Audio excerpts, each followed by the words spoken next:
Ok, alors vous avez peut-être entendu parler de la CCA, de ce programme qui a commencé en Grande-Bretagne, et vous vous demandez peut-être comment ça marche, si vous pouvez le faire depuis la France, combien de temps ça prend, c'est quoi les débouchés. Et donc je vais essayer d'expliquer tout ça parce que je suis membre de CCA et peut-être que ça va répondre à toutes vos questions.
Alors, tout d'abord, qu'est-ce que c'est? La CCA, c'est tout simplement un programme d'experts comptables qui a commencé en Grande-Bretagne et maintenant qui est partout dans le monde. Et donc, vous pouvez le faire depuis n'importe où dans la France.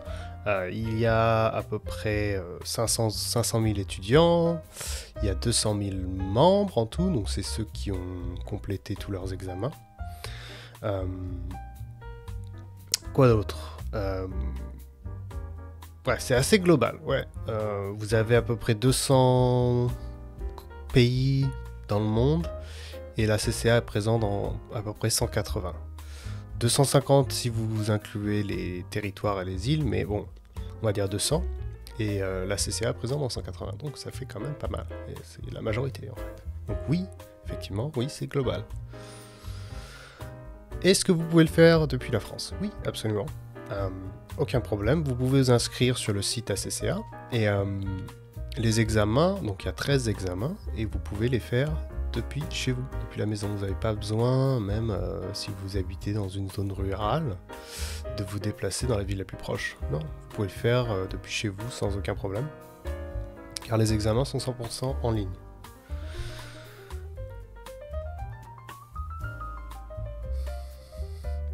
Quand vous allez vous inscrire, vous essayez d'avoir le numéro ACCA en fait. Vous avez un numéro d'identifiant ACCA et c'est ça que vous avez besoin pour ensuite booker vos examens, faire toutes les procédures ACCA. Donc quand vous vous inscrivez, essayez de récupérer ce numéro. Parce qu'une fois que vous avez le numéro, en fait, ça y est, vous êtes dans le truc. Donc il y a 13 examens à faire en tout. Vous pouvez réduire le nombre total d'examens à faire si vous avez étudié la comptabilité antérieurement. Mais bon, moi j'avais juste un bac pro, donc j'ai commencé depuis le début. J'avais un bac pro lycée hôtelier, bac, enfin ça n'avait rien à voir. Donc du coup j'ai commencé, au début j'ai fait les 13. Si vous avez un diplôme universitaire de comptabilité qui est lourd en anglais, vous pouvez probablement en enlever des examens. Donc peut-être que vous n'en avez pas besoin d'en faire 13, quoi. Peut-être que vous en avez besoin d'en faire que 6. Mais bon, généralement, c'est plus disponible uniquement pour ceux qui ont étudié en Grande-Bretagne.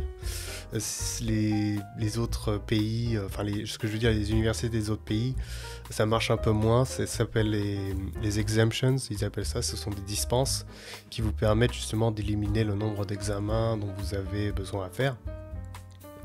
Mais bon, admettons que vous commencez depuis le début. Vous en avez 13. C'est divisé en 3 parties. Donc il y a la partie Applied Knowledge avec PT, MA et FA. Donc ça, c'est des 3 examens qui sont 100 questions à choix multiples. Et il faut... Enfin, il faut avoir 50% correct. Mais les 50% corrects, ça continuera dans toutes les autres catégories aussi, en fait. C'est pour les 13, c'est pareil. Il faut avoir 50% pour passer l'examen. Pour passer l'examen, ce que je veux dire, c'est pour le valider. Il suffit d'avoir la moitié correcte. Par contre, ça ne veut pas dire que c'est nécessairement facile. Mais bon, les 3 premiers, c'est juste 2 heures, questions choix multiples, en ligne, voilà. Ça peut se préparer, moi je vous conseille, ça dépend de votre niveau d'anglais, business. Vous pouvez le faire en quelques semaines, vous pouvez le faire en un mois, ou peut-être un peu plus longtemps si vous avez besoin d'un peu plus de temps, quoi. Après, la deuxième catégorie, ça s'appelle Applied Skills. Alors là, on en a 6 maintenant.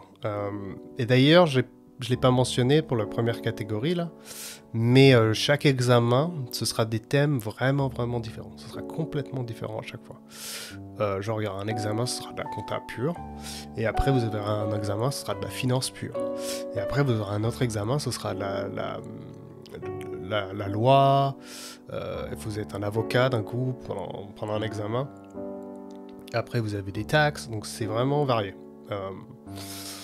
Et donc là, la seconde étape, il y en a 6 des examens, et ne sont pas faciles. Là, c'est moins facile d'un coup. C'est à moitié question choix multiples, à moitié dissertation. Ils sont généralement 2 ou 3 heures.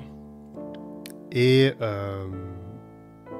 vous pouvez en faire un tous les 3 mois. Parce que les examens, là, vous ne pouvez pas les booker quand vous voulez, cette fois-ci. Ils sont que tous les trimestres, tous les 3 mois. Donc, 3 mois, c'est possible, mais il faut être sérieux, quoi. Et donc ensuite, on a la dernière étape qui s'appelle Strategic Professional in English. Et là, c'est coton. Là, c'est que de la dissertation. Donc là, j'ai dit qu'il y en avait 3 au début, ensuite il y en a 6, on est à 9, et j'ai dit qu'il y en avait 13 en tout. Donc là, il en reste plus que 4. Et ils sont au dernier niveau, Strategic Professional. Et là, on a SBL, SBR, APM, ATX. Donc il y a des choix en fait. Vous pouvez choisir le thème que vous préférez, quoi. Vous pouvez aller à fond dans l'audit, vous pouvez à fond dans les taxes, à fond dans la finance ou à fond dans la compta. Donc là, vous choisissez ce que vous préférez, mais il y en a 2, vous n'avez pas le choix. C'est la compta pure et un qui j'aime bien, il s'appelle SBL. Et lui, c'est un espèce de mode d'emploi pour un PDG. Et je trouve cet examen génial. Et là, par contre, là, il va falloir bosser un peu plus. Parce que c'est le dernier niveau, hein. Après, vous êtes expert, entre guillemets, comptable, hein, c'est ce qu'ils disent en anglais, ça s'appelle Chartered Accountant. Donc là, c'est la dernière opportunité qu'ils ont de vous tester au max. Donc ce sera assez difficile. Mais bon, pareil, si vous avez faim, si vous êtes bon, bah, vous pouvez le faire en 3 mois aussi. Bon, d'autres, ils préfèrent prendre 6 mois. En sachant qu'il y en a 13, donc s'ils ont fait un tous les 3 mois, vous pouvez imaginer que ça prend en tout 3-4 ans. Si vous commencez dès le début. Et même si vous avez des dispenses, vous n'avez pas besoin de tous les faire. Le problème, c'est qu'ils parlent des mêmes thèmes, ils reviennent, et ça s'accroît en difficulté. Donc du coup, si vous arrivez avec des dispenses, vous êtes aussi à un désavantage parce que vous n'avez pas commencé dès le début, et donc du coup, vous arrivez au niveau difficile, vous n'avez pas forcément les bases, quoi.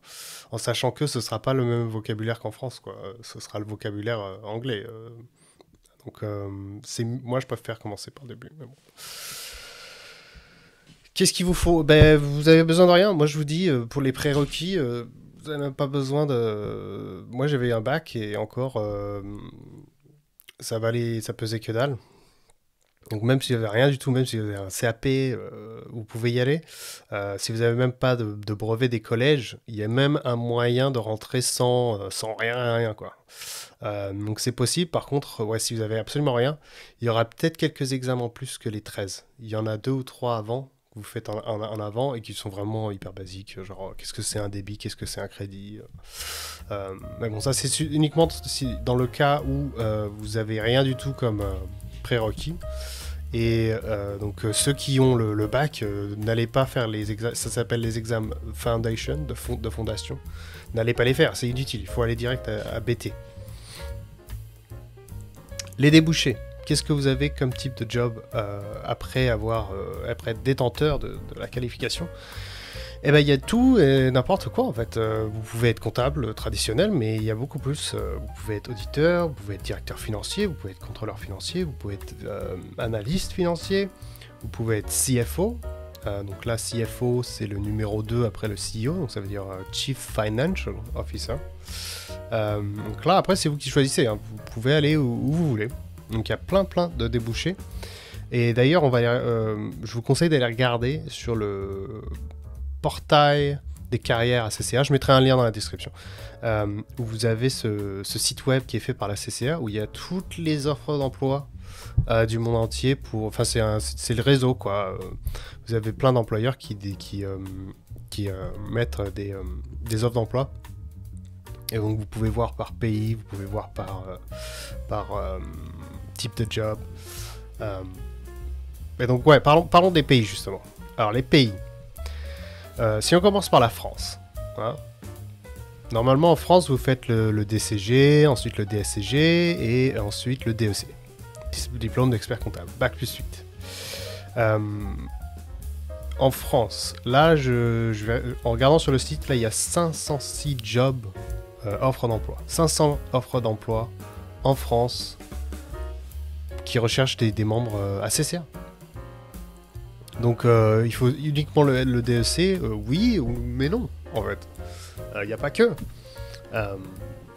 Et quand je regarde les entreprises, on a les Big Four, on a PwC, KPMG, Deloitte, EY, on a aussi LVMH qui recherche des CCA. On a BNP Paribas, Crédit Agricole, Société Générale, Accenture. Donc, clairement, oui, ça fonctionne en France. Absolument. Et si je reviens sur le parcours traditionnel de l'expert comptable français, DEC, le diplôme d'expertise comptable, il faut faire le DCG d'abord, après le bac, c'est bac plus 3. Ensuite, il faut faire le DSCG, le diplôme supérieur de comptabilité et de gestion, là c'est bac plus 5. Ensuite, il faut faire le DEC, le diplôme d'expertise comptable, et là c'est bac plus 8. Donc en fait, c'est 8 ans après le bac. Et par-dessus, vous rajoutez donc 3 années de stage rémunéré, donc en entreprise, en cabinet d'expertise comptable, ainsi que la rédaction d'un mémoire et la réussite de 3 épreuves. Ok. La CCA, si on compare les deux, 13 examens. C'est vous qui choisissez comment vous les faites. Si vous voulez faire rapidos, 2 à la fois, 3 à la fois, 4 à la fois, et vous faites rapidement. 13 examens en dehors du travail, flexible depuis la maison. Et 3 ans d'expérience professionnelle, là aussi, de préférence dans un cabinet comptable, parce que sinon, ça ne sera pas validé.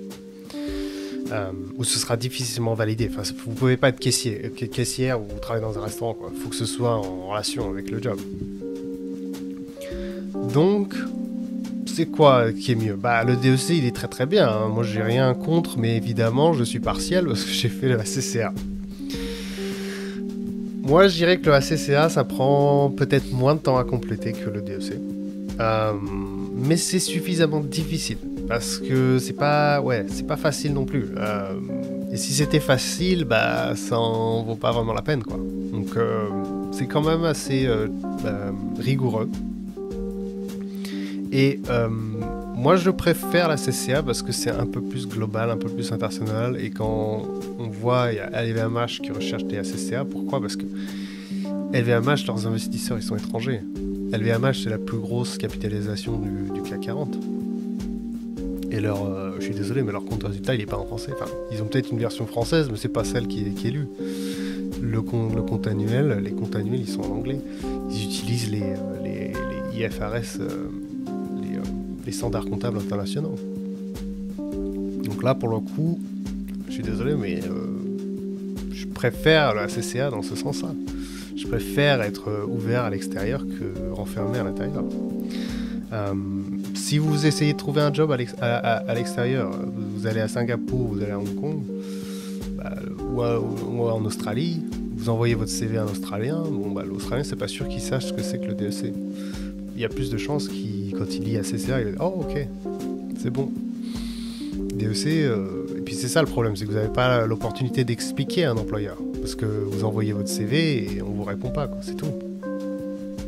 Donc, si vous voulez voyager, clairement, moi je vous dis plutôt ACCA.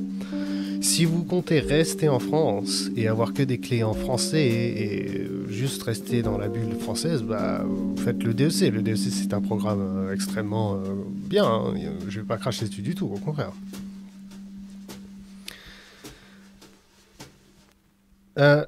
En matière de signataire des comptes, ok, je vais peut-être parler pas de ça aujourd'hui. Ok, je vais parler un petit peu des pays. Quel pays? Alors là, on a une flopée de pays, mes amis. Le nombre, il est absolument fou. Donc je vais essayer d'en parler, de les sectionner par continent. Si on regarde le continent américain, sur le portail de carrière ACCA, vous avez les États-Unis, 3000 ou presque 4000 jobs dispo, offres d'emploi aux États-Unis. Alors que si vous regardez en ligne, on vous dit bah, vous voulez travailler aux États-Unis, faut pas faire le DEC, faut faire le CPA américain. Faux. Le ACCA marche, il y a 4000 jobs offres d'emploi à l'heure où je vous fais la vidéo, disponibles aux États-Unis. Vous avez aussi le Canada. Vous pouvez utiliser votre français au Québec. Là, au Canada, j'en ai combien? 663 offres d'emploi au Canada. Si on reste sur les Amériques centrale, Amérique du Sud, on a le Brésil, 22, le Mexique, 28, l'Argentine, il y a 2 jobs, le Chili, il y a 5 jobs, la Jamaïque, les Bermudes, les îles Caïmans, le Pérou, la Colombie, 31 jobs. Bref, les Amériques, pas de souci, vous voulez voyager en Amérique du Sud, pas de problème. L'Europe, bon alors là la liste elle est absolument incroyable. On a évidemment les 27 pays de l'Union Européenne. Là je parle de la France, donc il y en avait 500. L'Allemagne, il y en a 750. En Irlande, il y en a presque 800. Et c'est d'ailleurs là où moi j'ai fait en fait, c'était en Irlande, le ACCA. La Belgique, on en a 240. Belgique, pays francophone. La Suisse, il y en a 160, pays francophones. Quoi d'autre? Les Pays-Bas, 260. Le Luxembourg, pays francophone, 230. Et évidemment, la Grande-Bretagne, il y en a 13 000. Mais bon, c'est là où ça avait commencé, donc c'est normal qu'il y en ait autant. L'Italie, on en a 300. La Grèce, la Croatie, la Bulgarie, l'Autriche, la Lituanie, Malte, la Norvège, la Pologne, il y en a presque 900, la Roumanie, le Portugal, l'Espagne, 350, la Suède, enfin bref, il y a tout, il y a tout. Il y a tout, on va pas... Asie, Pacifique, Moyen-Orient, là aussi, c'est l'Eldorado. Si vous voulez voyager en Asie, il y a tellement d'endroits où aller. Et là, là je les ai groupés, Asie, Pacifique et Moyen-Orient. Donc je vous mets tout dans le même panier. On commence par les gros poissons. Évidemment, la Chine, 150. Hong Kong, il y en a 100. L'Inde, il y en a 1285. On a aussi Singapour, presque 1000. Les Philippines, 60. Le Pakistan, 400. La Malaisie, il y en a presque 2000. Les Émirats arabes, donc Dubaï, il y en a 150. L'Australie, on en a 700. La Nouvelle-Zélande, il y en a 10. On a aussi le Vietnam, la Thaïlande, le Qatar, les Philippines, le Liban, le Koweït, le Japon, il y en a 40. L'Israël, Irak, Iran, Indonésie, le Cambodge, le Bangladesh, le Bahreïn, enfin bref. Vous avez compris les amis. Je termine juste sur l'Afrique aussi. On a des pépites en Afrique. les gros pays, évidemment, ce sont les pays à fort PIB. Donc, on a l'Afrique du Sud, avec presque 600 jobs. On a l'Égypte. L'Égypte, elle est où? 140 en Égypte. Pour les pays francophones en Afrique. Donc, on a la Côte d'Ivoire. Il y a une dizaine de jobs. Il y avait le Congo, je l'ai perdu, il y en avait une dizaine aussi. On a le Maroc, 60 jobs. L'Algérie, il y en a une dizaine de jobs. Et la Tunisie, il y a une vingtaine de jobs. Mais après, vous avez tous les autres pays qui ne sont pas francophones. Il y a évidemment toute la liste. Il y en a beaucoup au Kenya et il y en a énormément au Nigeria. Où est le Nigeria? Oui, il y en a 700 au Nigeria. Voilà, mes amis, vous voulez voyager? Faut pas chercher plus loin. Est-ce que les examens sont durs ou faciles? Eh ben, ça dépend. Ça dépend de votre niveau d'anglais. Parce que les examens sont en anglais. Donc, puis ça prend du temps, quoi. Il y en a 13 à faire, des examens. Donc, il faut y aller c'est pas un sprint, c'est plus un marathon. Faut être discipliné à étudier, rentrer le soir après le boulot et bosser sur ses examens. Mais ce qui est bien, c'est que justement, il y en a 13, donc ça veut dire qu'ils les découpent, quoi. C'est pas juste un seul gros examen que vous avez besoin d'étudier pendant 3 ans, et puis en une journée, ça se décide, non. Là, c'est plus segmenté, donc c'est plus flexible, voilà. Avec cette idée, tous les 3 mois, j'en fais un ici, j'en fais un là. J'y vais petit à petit. Pendant 3 mois, je suis à fond sur la régulation des sociétés. Les 3 mois d'après, je suis à fond sur la finance. Donc du coup, moi j'ai vachement apprécié, en fait. j'ai beaucoup aimé le parcours. Hein. Et puis même à la fin, quand j'avais fini... parce que 3-4 ans, ça m'a pris. À la fin, les 13e, et ça y est, il est validé. Ça y est, j'ai fini. Après 3-4 ans comme ça, là, c'est bizarre parce que je savais pas, c'était limite, je savais pas quoi faire. Parce que j'étais tellement conditionné et discipliné pour terminer le truc et que ça prend tellement de temps qu'à la fin, vous avez les mains vides, vous savez pas quoi faire de votre temps, quoi. Enfin, c'est bizarre, c'est bizarre. Mais ouais, je vous le conseille, absolument. Faites-le, mes amis. Au niveau, oui, bon, si je reviens sur le niveau d'anglais. Quel niveau d'anglais est requis? Eh ben, ce qu'il faut savoir, c'est que si vous êtes inquiet du niveau d'anglais dont vous avez besoin, eh ben, je vais vous dire la chose suivante. Ce n'est pas un examen oral d'anglais. C'est un examen à l'écrit. Donc, le parler anglais, on s'en fout. Le comprendre l'anglais parlé, on s'en fout. Il faut juste vous focaliser sur l'écrit et la lecture. Parce que ce sera à l'écrit. Voilà, et il faudra lire les consignes. Donc, si vous avez peur au niveau d'anglais, ça, c'est les 2 trucs sur lesquels il faut cravacher. Et je vous conseille d'ailleurs, si vous voulez des sources pour améliorer votre anglais, à l'écrit, vous avez Reuters, les news en ligne, c'est gratuit. C'est en anglais, c'est pas mal, mais c'est britannique, donc vous pouvez utiliser le même vocabulaire. Après, payant, vous avez The Economist, qui est pas mal aussi, mais bon, c'est un peu cher. Mais ça vient en magazine papier, c'est pas mal. Et là aussi, c'est britannique, donc ils vont utiliser le même vocabulaire britannique. Le Financial Times, bon, là, ils sont payants aussi, c'est un peu cher. Regardez sur la TNT aussi, vous avez des chaînes, vous avez Bloomberg, des fois, ça c'est très bien, mais c'est américain, donc le vocabulaire est un peu différent des fois. Par contre, vous avez la BBC World, ça je me souviens même quand j'étais petit, ça passait à la télé française, hein. Enfin sur les chaînes, sur la TNT quoi. Donc BBC World, ça aussi c'est britannique, donc ça marche à fond. Qu'est-ce que je peux vous dire d'autre, mes amis? Ça va vous prendre à peu près 3-4 ans. Il faudra valider votre expérience professionnelle par un de vos superviseurs. Il va falloir qu'il signe votre expérience professionnelle et qu'il y aura 9 objectifs à valider. Et il faut que ce superviseur soit un membre de l'IFAC. L'IFAC, c'est la Fédération internationale des comptables. Donc si c'est un DEC, c'est un expert comptable français, ça fonctionne. Il n'a pas besoin d'être ACCA, lui aussi. Non, non, et si c'est un DEC, il peut valider votre expérience de 3 ans sans aucun souci. Mais ça peut être n'importe quel membre de l'IFAC, donc un CPA américain, un CPA australien, un CA indien ou un SCCA.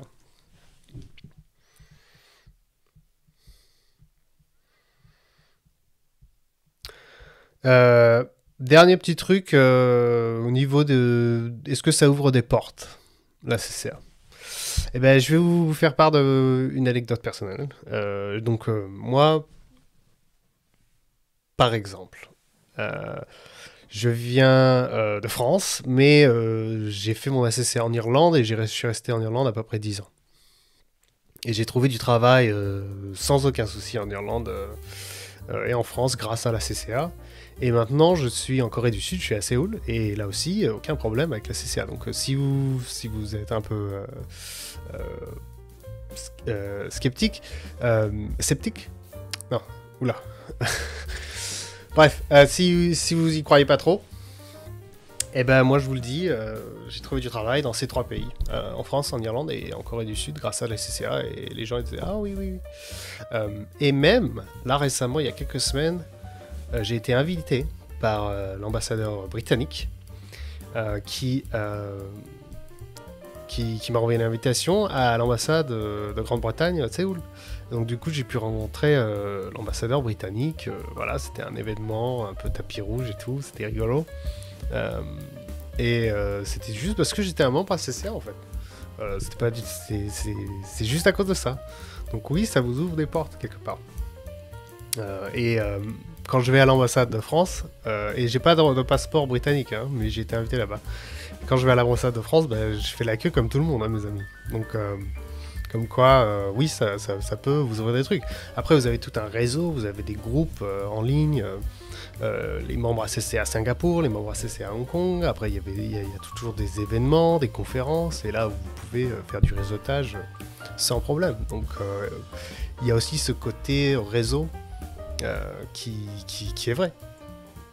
Enfin bref, je vais arrêter là mes amis. Si vous avez des questions à propos de la CCA, n'hésitez pas à m'envoyer vos questions, je vais essayer d'y répondre.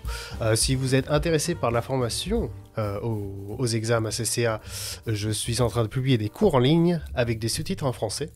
Donc n'hésitez pas à regarder ça et merci, je vais essayer de publier d'autres vidéos là-dessus. Donc n'hésitez pas à vous abonner à la chaîne. Au revoir.